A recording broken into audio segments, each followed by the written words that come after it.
ओम शांति।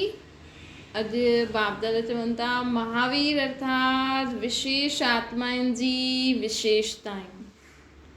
9/12/75 जा महावाक्य आहिनि। महारथी अर्थात महावीरनि जो संगठन। महावीर अर्थात विशेष आत्मा। अहिड़ा महावीर विशेष आत्माउनि जे संगठन जी विशेषता छा हूंदी? बाबा प्रश्न पुछनि। महावीर ऐं विशेष आत्माउनि जी विशेषता छा हूंदी आहे?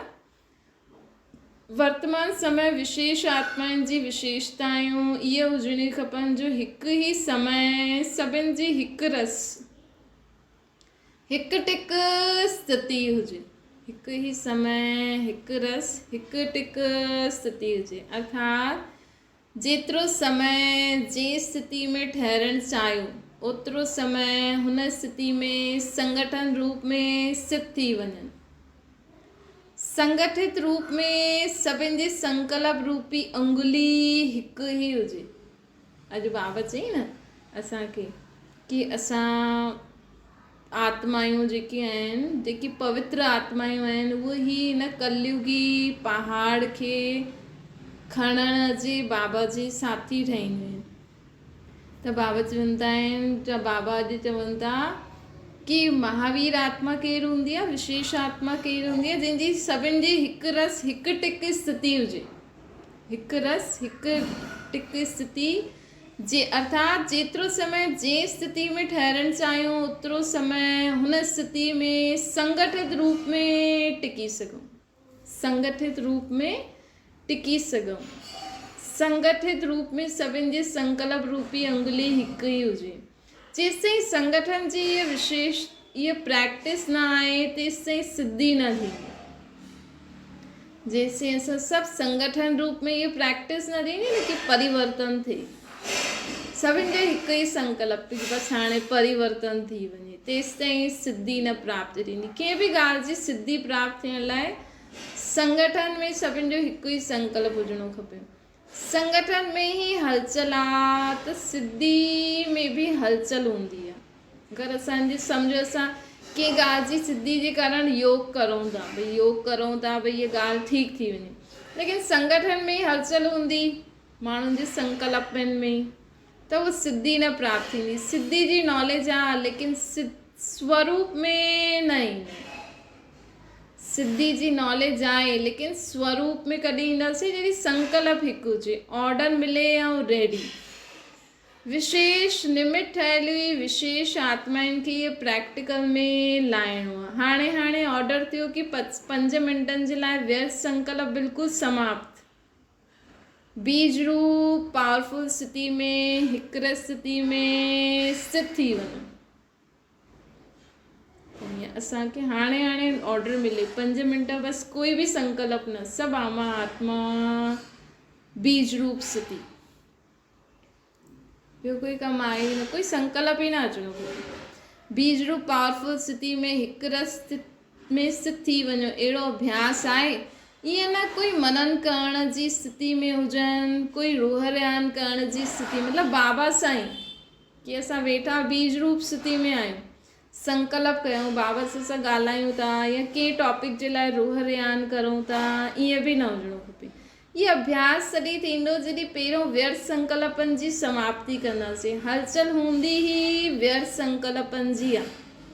त हिन व्यर्थ संकल्पनि जी समाप्ति जे लाइ पंहिंजे संगठन खे शक्तिशाली व हिकमत ठाहिण लाइ कहिड़ी शक्ति खपे जंहिंसां संगठन पावरफुल ऐं हिकमत थी वञे ऐं व्यर्थ संकल्प बि समाप्त थी वञे। कहिड़ी धारणा करणी आहे, कहिड़ी बाबा चवंदा आहिनि व्यर्थ संकल्पनि जी समाप्ति जे लाइ पंहिंजे संगठन खे शक्तिशाली व हिकमत ठाहिण लाइ कहिड़ी शक्ति खपे असांखे? बाबा चवनि था हिन जे लाइ हिकु त फेथ ऐं समाइण जी शक्ति खपे। हिकु त फेथ खपे कि इहे जो असां संकल्प करूं था इहे सिद्ध अवश्य थींदो। ऐं जेको बि व्यर्थ संकल्प थियनि था न उन्हनि खे समाईंदा वञो। ऐं कल्ह बाबा चई न बादल रूपी कारा जो बादल ईंदा आहिनि, बादल रूपी ॻाल्हियुनि ते ध्यानु न ॾेई करे असां पंहिंजे लक्ष्य खे साम्हूं रखूं। हिकु बाप बसि, ॿियो न कोई, ॿियो कुझु बि न, सभु ठीकु आहे, सभु सुठा आहिनि बसि। बाबा चवनि था संगठन खे जोड़ण जो धाॻो आहे फेथ। असां सभिनि खे हिक ॿिए जे मथां फेथ हुजणो खपे।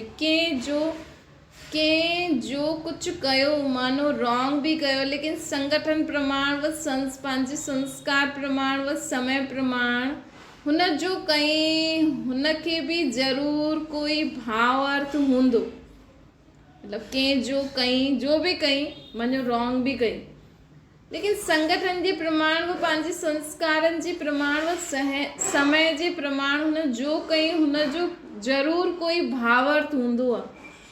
संगठित रूप में जाते सर्विस आहे, हुते उन्हनि जे संस्कारनि ते बि रहमदिल जी दृष्टि सां ॾिसंदे हुए संस्कारनि खे समाइण साम्हूं न रखी, हिन में बि कोई कल्याण हूंदो, हिन खे साथ मिलाए करे हलण में ई कल्याण। मतिलबु सम्झो असां कंहिं संगठन में कमु था करूं, कंहिंजा संस्कार सुठा न आहिनि, लेकिन असांखे हुन आत्मा जे हुन संस्कारनि ते बि रहमदिल जी दृष्टि सां ॾिसणो आहे। ॾिसो केॾी ऊची शिक्षा बाबा असांखे ॾियनि था। हुनखे बि, हुन सॼे संस्कारनि खे बि रहमदिल जी दृष्टि सां ॾिसंदे हुए संस्कारनि खे साम्हूं न रखो कि उहा अहिड़ी आहे। इन में बि ईअं सोचो उहा जो बि करे थी, चलो ग़लति बि करे थी, लेकिन बाबा चया त ईंदा आहिनि हर हिकु ॻाल्हि में कल्याण समायल आहे। हिन में बि कोई कल्याण हूंदो, हिन सां गॾु मिली करे हलण में ई कल्याण आहे। अहिड़ो फेथ जॾहिं संगठन में हिक ॿिए जे प्रति हूंदो तॾहिं ई सफलता थी सघंदी आहे। जीअं घर में बि आहे, सम्झो घर में माण्हू संगठन में 2 नुंहरियूं, हिकु ससु आहे, लेकिन हिकु नुंहं जा संस्कार सुठा न आहिनि, सभिनि खे पतो आहे, लेकिन असां हुनखे अलॻि बि न करे सघंदा आहियूं। हुन जे संस्कारनि खे साम्हूं न रखी हुन ते रहम करो कि चलो हुन ते बि असां रहम करो, चलो कुझु बि न, घर में वेठी हूंदी, कुझु त कमु कंदी, कम से कम पंहिंजे ॿारनि खे, पंहिंजे पति खे कॾहिं त हमेशह कंहिंजा अहिड़ा संस्कार न हूंदा आहिनि, कॾहिं कॾहिं इहे मस्त ईंदा आहिनि, बाक़ी समय त उहा सुठी आहे न। त हुनजे अहिड़े संस्कारनि ते बि रहमदिल करे उन्हनि खे संस्कारनि खे साम्हूं न रखो। उन जो साथ रहण में, उन में छा विशेषता आहे, उन जे साथ रहण में छा कल्याण आहे, इन खे साम्हूं रखी अहिड़ो फेथ जॾहिं संगठन में हिक ॿिए जे प्रति आहे तॾहिं ई सफलता थी सघंदी आहे। पहिरियों खां ई व्यर्थ संकल्प न हलाइणा खपनि। जीअं कोई पंहिंजी ग़लती खे महसूस बि कंदो आहे, लेकिन हुनखे कॾहिं फैलाए न, बल्कि हुनखे समाईंदो आहे। भई पंहिंजी ग़लती खे बि असां फैलाईंदा थोरी आहियूं, समाईंदा आहियूं न। ॿिया हुनखे फैलाइनि त बि बुरो लॻंदो है न। पंहिंजी ग़लती खे असां हमेशह समाईंदा आहियूं, फैलाईंदा न आहियूं, ऐं ॿिया अगरि हुनखे फैलाइनि त बि असांखे सुठो न लॻंदो आहे। अगरि असांजी ग़लती खे कोई फैलाए त सुठो न लॻंदो आहे न। व्यर्थ संकल्प न हलाइणा खपनि, बल्कि उनखे बि समाए रहणो खपे कि हिकु त असांखे पंहिंजी ग़लती खे असां फैलाईंदा न आहियूं, कोई पंहिंजी ग़लती खे महसूस बि कंदो आहे, लेकिन उनखे फैलाईंदो न आहे, बल्कि उनखे समाईंदो आहे। ॿियो उनखे फैलाए त बुरो लॻंदो आहे। इन प्रकार ॿिए जी ग़लती खे बि पंहिंजी ग़लती सम्झी फैलाइणो न खपे। व्यर्थ संकल्प न हलाइणा खपनि, बल्कि उन्हनि खे बि समाए रहणो खपे। बाबा चवनि था हीअं ई जीअं पंहिंजी ग़लती खे असां फैलाईंदा न आहियूं, हीअं ॿियनि जी ग़लती खे बि असां फैलायूं न, व्यर्थ संकल्प न हलायूं, बल्कि उन्हनि खे बि समाए रहणो खपे। एतिरो हिक ॿिए जे मथां फेथ खपे असांखे। स्नेह जी शक्ति सां ठीकु करे ॾियणो असांखे, स्नेह जी शक्ति सां ठीकु करे ॾियणो असांखे। हुनखे एतिरो स्नेह ॾियणो आहे कि उहो ठीकु थी वञे। जीअं लौकिक रीति बि घर जी हिकु ॻाल्हि ॿाहिरि न कंदा आहियूं न त हिन सां घर खे बि नुक़सानु थी वेंदो। त संगठन में बि साथी जो कुझु कई हुन में बि ज़रूरु रहस्य हूंदो आहे। बाबा चईंदा आहिनि जो संगठन में साथी जो बि कई न हुन में बि ज़रूरु रहस्य छुपल उहो हूंदो आहे, उहो असांखे ध्यानु ॾियणो खपे कि हिन में बि कोई कल्याण आहे, हीअं न हीअ ख़राबु आहे, हिन जे कारण हीअं थियो, हिन जे कारण नुक़सानु थियो न, हुन जो बि कई हुन में असांखे बसि हिकु ॻाल्हि यादि रखणी आहे कि हर ॻाल्हि में कल्याण आहे। त संगठन में बि साथी जो कुझु कयूं हुन में ज़रूरु रहस्य भरियल हूंदो आहे, इहे असांखे ध्यानु, यदि हुन रॉन्ग बि कयईं त बि हुनखे परिवर्तन करे ॾियणो आहे। इहे ॿई प्रकार जा फेथ रखी करे हिक ॿिए जे संपर्क में हलण सां संगठन जी सफलता थी सघंदी आहे। त संगठन ठाहिण जे लाइ छा करिणो पवंदो, असांखे जीअं ख़ुदि जी ॻाल्हियूं असां फैलाईंदा न आहियूं, असांखे ॿिए जी ॻाल्हियूं बि फैलाइणियूं आहिनि। इन में समाइण जी शक्ति ज़्यादा खपे, व्यर्थ संकल्प खे समाइणो आहे। बीती सो बीती करे सभु व्यर्थ संकल्पनि खे शांत करे ॾियो, सभिनि जा व्यर्थ संकल्प शांत थी वञनि, हुन आत्मा खे शांति जो दान ॾियो। कॾहिं कॾहिं हूंदो आहे न कोई आत्मा ज़्यादा ई सोचदी आहे, असांखे हिन सोचणो आहे हीअ ॾाढी ख़राबु आहे, लेकिन हुनजे मथां रहम करो, हुनजे संस्कारनि खे परिवर्तन करण जे लाइ हुनखे सकाश ॾियो, शांति जो ध्यानु ॾियो। इन में समाइण जी शक्ति ज़्यादा खपे, व्यर्थ संकल्प खे समाइणो आहे। बीते हुए संस्कारनि खे कॾहिं बि वर्तमान समय सां टैली न करो, अर्थात पास्ट के प्रेजेंट न करो। जेका असांजा बीता हुआ संस्कार असां चईंदा न कि शुरू खां हिन जी आदत अहिड़ी अथसि, हीअं अथसि, टैली न करो, प्रेजेंट में न लायो, चओ न हिन जी संस्कार ख़तमु थी वई, हीअ ॾाढी सुठी थी वई आहे। जॾहिं पास्ट के प्रेजेंट में मिलाईंदा आहियूं न कि हिन हीअं कई माण्हू छा कंदा आहिनि, पुराणी ॻाल्हियुनि खे रखी छॾींदा आहिनि, पुराणी ॻाल्हियुनि खे रखी छॾींदा, पोइ पुराणी ॻाल्हियुनि खे रखी छॾींदा, पोइ हिकदमि सभु ॻाल्हियूं निकिरी ईंदियूं आहिनि पास्ट जी। त पास्ट के प्रेजेंट में खणी आया, जॾहिं पास्ट के प्रेजेंट में मिलाईंदा आहियो, इन सां ई संकल्प जी क्यू लंबी थी वेंदी आहे। ऐं पोइ छा थींदो आहे, माण्हू एॾो समय खां सुठो कंदो आयो, लेकिन सभु कुझु चईंदो आहे मां ॾाढो सहन करे एतिरो करे आयुमि, हाणे मूंखां नथो सहन थिए, पोइ हिकु ॾींहुं मटको फुटी पवंदो, पोइ सभु कीअं करायो पाणी में, कोई कम जो थियो, माण्हू एॾा ॾींहं कंहिंजी सेवा करे थो, सम्झो कि ससु जी एॾा ॾींहं सेवा करे थो,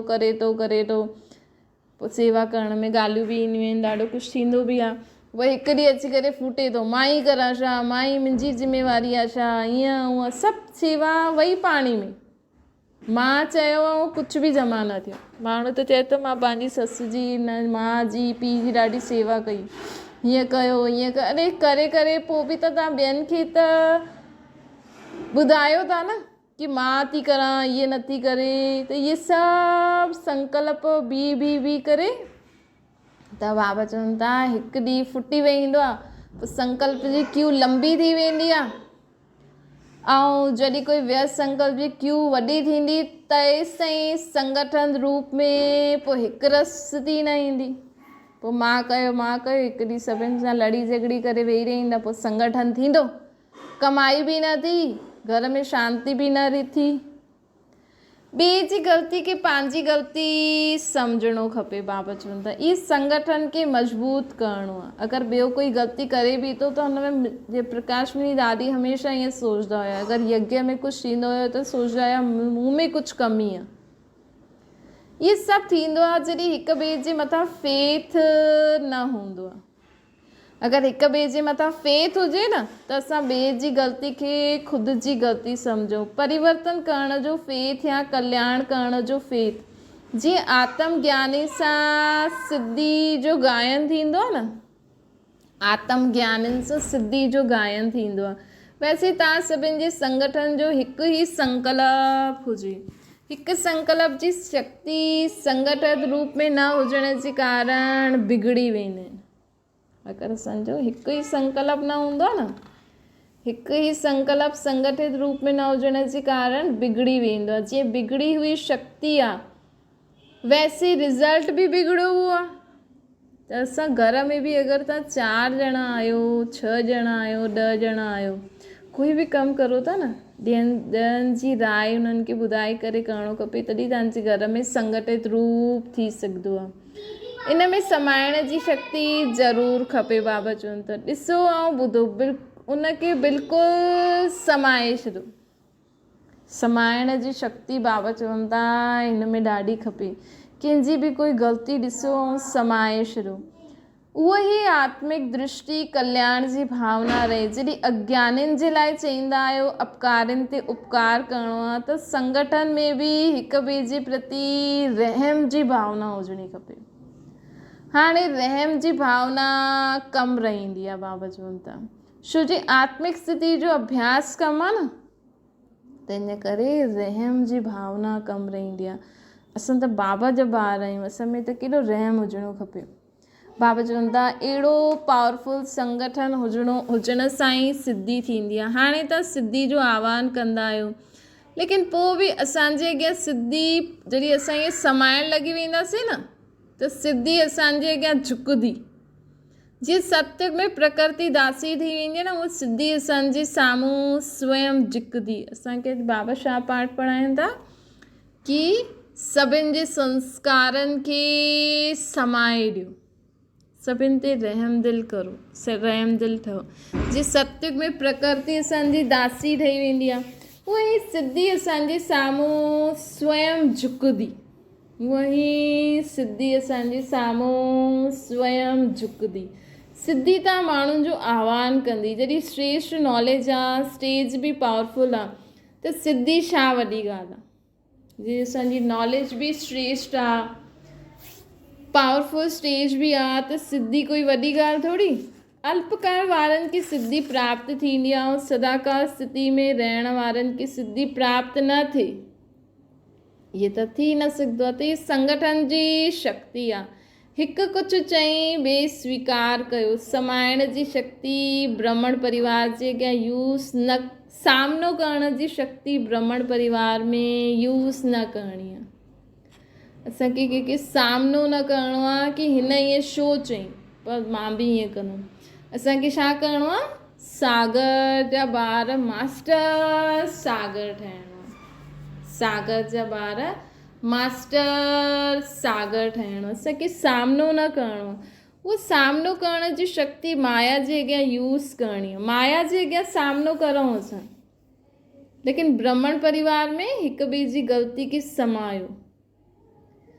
परिवार सां सामनो करण जी शक्ति यूज़ करण सां संगठन पावरफुल न। सामनो मतिलबु इहे बि बंदूक मारे थो त मां बि मारां, मां बि पंहिंजा अस्त्र शस्त्र यूज़ करां।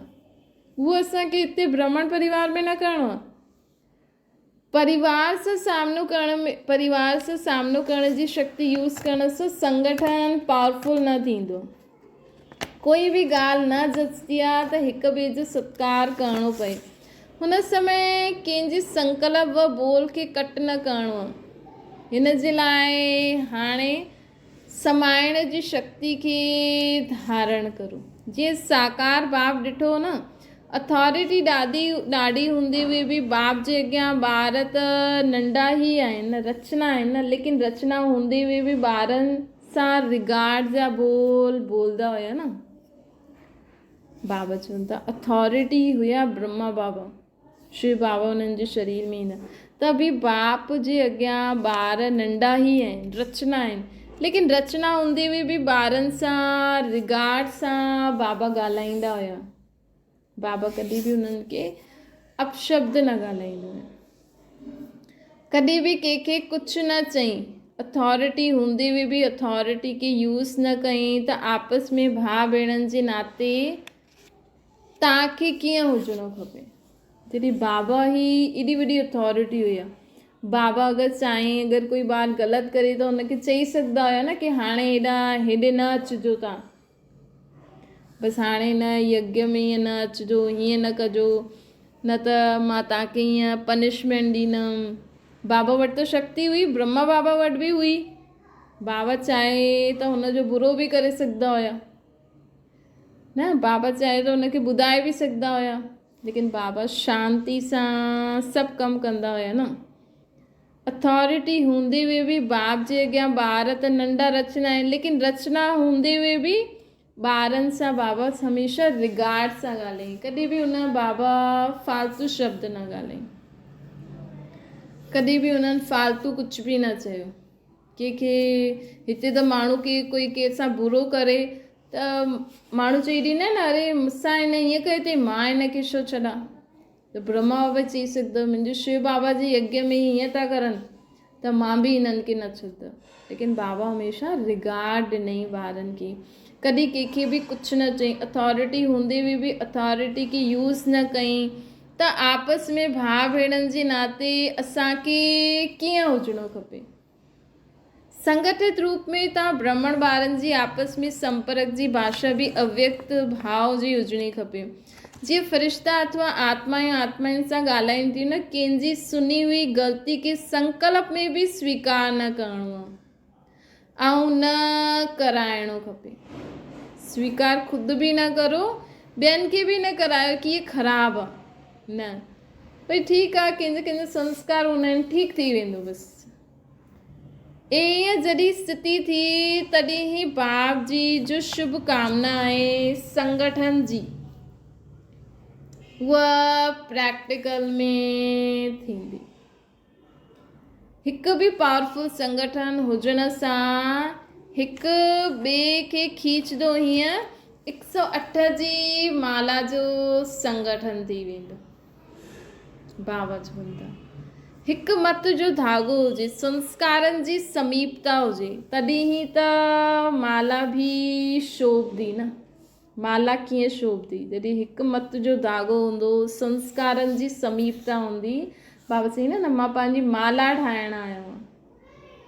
त बाबा हाणे पंहिंजी माला कीअं ठाहिनि था, संस्कारनि जी समीपता थींदी वञे, तॾहिं त माला बि शोभदी न। दाणो अलॻि हूंदो या धागो अलॻि अलॻि हूंदो त माला शोभदी न। ये प्रत्यक्षता वर्ष मल्हाइण खां पहिरों स्वयं में वह निमित्त ठहियल हुई सेवाधारियुनि जे संगठन रूप में ये शक्ति बि प्रत्यक्ष थियणी खपे। ये शक्ति बि प्रत्यक्ष थियणी खपे। अगरि स्वयं में ही शक्ति जी प्रत्यक्षता न हूंदी त बाप खे प्रत्यक्ष करण में जेतिरी सफलता चाहींदा आहियो ओतिरी न हूंदी। ड्रामा अनुसार थियणो आहे, उहो त थी वेंदो, लेकिन निमित्त ठहियल हुअनि खे निमित्त ठहिण जो फल ॾेखारे ॾे, उहो न थींदो आहे, भावी कराए थी। बाबा चवनि था ड्रामा अनुसार त थींदो ई सही, लेकिन असां त रचता आहियूं न। ड्रामा अनुसार त थींदो ई, लेकिन जो निमित्त ठहियल आहिनि जेका निमित्त, त निमित्त ठहिण जो फल ॾेखारे में ॾियणो खपे न। हाणे ही बाबा अंत में त सभु ठीकु थियणो ई आहे, लेकिन असांजो बाबा जा ॿार निमित्त ठहिया आहियूं। असां पंहिंजे योग बल द्वारा, पंहिंजे गुण, पंहिंजी शक्ति जो बाबा खां असांखे प्राप्ति थिए, उन द्वारा असांखे फल बि त ॾेखारिणो ॾे न, तॾहिं त पंदासीं न कि हा हिननि में शक्ति आई आहे। हिन करे संगठित रूप में अहिड़ो विशेष पुरुषार्थ जी लेन देन ऐं यादि जी यात्रा जे प्रोग्राम हुजणा खपनि। विशेष पुरुषार्थ अथवा विशेष अनुभवनि जी आपस में लेन देन थियणी खपे। अहिड़ो संगठन पांडवनि जो हुजणो खपे। ईअं विशेष योग जा प्रोग्राम हलंदा रहनि त पोइ ॾिसो विनाश ज्वाला खे कीअं पंखो लॻे थो। हाणे विनाश ज्वाला खे पंखो कीअं लॻंदो, जॾहिं असां ईअं संगठित रूप में पंहिंजे आसुरी स्वभाव संस्कारनि खे समाए करे, सहयोग ॾेई करे बाबा जी माला तयारु कंदासीं, तॾहिं ई विनाश ज्वाला खे पंख लॻंदा। योग अग्नि सां विनाश जी अग्नि जल्दी, योग अग्नि सां विनाश जी अग्नि जल्दी, उहा आहे विनाश ज्वाला। इहा आहे योग ज्वाला, जो ज्वाला सां ज्वाला प्रज्वलित थींदी। तव्हां माण्हुनि जे योग जो साधारण रूप आहे त विनाश ज्वाला बि साधारण आहे। संगठित पावरफुल हुजे, जीअं जॾहिं कोई चीज़ ठहींदी आहे त हुन में पाणी खपे, घी बि खपे, नमक बि खपे, न त उहा चीज़ ठही न सघंदी न। वैसे हर हिक की पंहिंजी पंहिंजी विशेषता आहे, लेकिन हिते त सर्व जी विशेषताउनि जो संगठन खपे। बाबा चवनि था हिते सर्व जी विशेषताउनि जो संगठन खपे, छो जी समय बि हाणे चैलेंज थो करे, समय बि हाणे चैलेंज थो करे। त बाबा अॼु असांखे छा था ठहनि कि मूंखे मुंहिंजी माला ठाहिणी आहे। हिन करे असांखे छा करिणो आहे, सभिनि सां पंहिंजे संस्कार मिलाईंदा रहो, पंहिंजे उन्हनि जा आसरी स्वभाव संस्कारनि खे समायो, उन्हनि खे सहयोग ॾियो उनखे ख़तमु करण में, ऐं सभिनि सां मिली जुली करे हलो, तॾहिं बाबा जी माला तयारु थींदी। अच्छा, ओम शांति। बाबा खे यादि करो।